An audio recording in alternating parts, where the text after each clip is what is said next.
పుష్ప 2 2024 డిసెంబర్లో విడుదలైంది. రాక 2027 డిసెంబర్లో వస్తుంది. అంటే ఒక్క సినిమా కోసం 3 ఏళ్ళన్నమాట. క్వాలిటీ కోసం, పెరుగుతున్న అంచనాల్ని అందుకోవడం కోసం టైం తీసుకోవడం ఓకే. కానీ ఒక్క సినిమాకి మరీ 3 ఏళ్ళంటే ఆలోచించాల్సిన విషయం అండోయ్.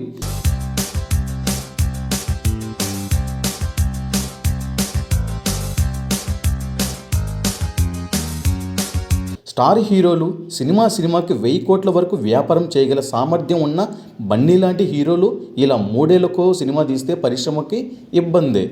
బన్నీ అనే కాదు, ఇలా ఎక్కువ టైం తీసుకుంటున్న హీరోలంతా పరిశ్రమ దృష్టి కోణంలోంచి థియేటర్ ఫీడింగ్ వైపు నుంచి ఆలోచించాల్సిన అవసరం ఎంతైనా ఉంది.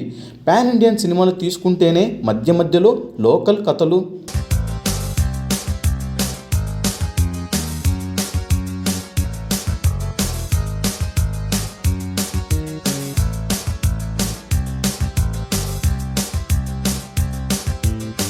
ఇక్కడ దర్శకులతో ప్రాజెక్టులు సెట్ చేసుకుంటే స్పీడ్ పెరుగుతుంది, అభిమానులు హ్యాపీగా ఫీల్ అవుతారు, పరిశ్రమకి మంచి జరుగుతుంది.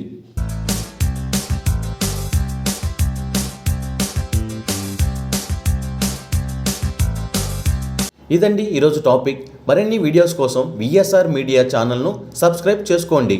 Thank you for watching.